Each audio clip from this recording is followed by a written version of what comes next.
Depuis le mois de mai, les autorités sanitaires ont annoncé la présence de la maladie à virus Ebola, souche Bundibugyo, dans l'est de la République démocratique du Congo. Selon les rapports du ministère de la Santé publiés le 10 juin, cette épidémie a déjà causé 62 décès parmi les cas confirmés. Le même rapport fait état de 6 personnes guéries et de 363 cas cumulés. La province du Sud Kivu compte déjà 3 cas confirmés, dont un décès. Une situation qui démontre la nécessité pour les populations et les communautés de respecter les mesures de prévention recommandées par les autorités sanitaires. À Bukavu, la population semble prendre la menace au sérieux. Dans un micro-trottoir réalisé par les bulletins d'information à Barizama Ali, plusieurs habitants affirment croire à l'existence de cette maladie et disent observer les mesures préventives communiquées par les agents de santé afin de limiter sa propagation. C'est tout ce que je vois, ce que je trouve comme des objets inconnus. Et si je ne salue plus les gens avec la main, donc en se serrant la paume de main, en se donnant des coudes souvent. Nous sommes au courant de la résurgence donc de la maladie à virus Ebola. En tant que population à Bukavu, nous essayons déjà premièrement de limiter les contacts avec tout ce qui est fluide corporel qui est infecté. Et cela commence par déjà éviter de toucher à n'importe quoi.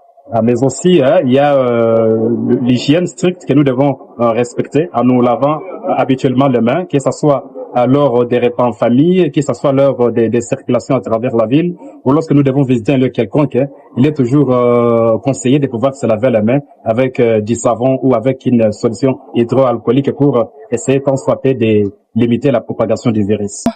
Moi, personnellement, je ne protège pas de la maladie. En portant des masques, comme vous les voyez, je me lave à chaque fois, mais aussi je me promène avec des masques, des jeunes.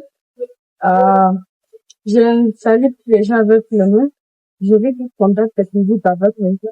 Pour mieux comprendre cette maladie, le docteur Biabene Koussinza Aline, épidémiologiste à l'hôpital général de référence Teponzi, revient sur les modes de transmission de la maladie à virus Ebola ainsi que sur les précautions à prendre pour s'en protéger. La période où vous étiez en contact avec soit quelqu'un qui est malade ou soit les animaux qui sont malades et l'apparition du premier signe.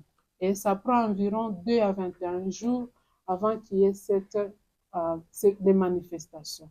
Et les premières manifestations, la personne va présenter ce qu'on appelle un syndrome pseudo-grippal. Donc, comme si vous faisiez la grippe habituellement, vous avez la fièvre, vous avez des douleurs musculaires, vous avez la fatigue intense, la personne va être fatiguée. Et là, après, il y aura des douleurs musculaires, comme on l'a dit. Il n'aura pas la capacité de marcher, par exemple, il sera très, très fatigué.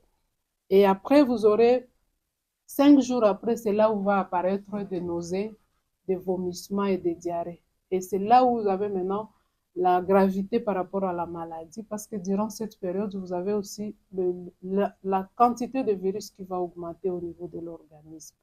Et là, la personne va perdre environ, on dit, 5 à 10 litres par jour de liquide. Et après cette période, la personne maintenant peut présenter un choc. Dans une ville déjà confrontée à de nombreux défis économiques, humanitaires et sanitaires, le respect des mesures de prévention demeure l'un des moyens les plus efficaces pour freiner la propagation de cette épidémie et protéger les communautés.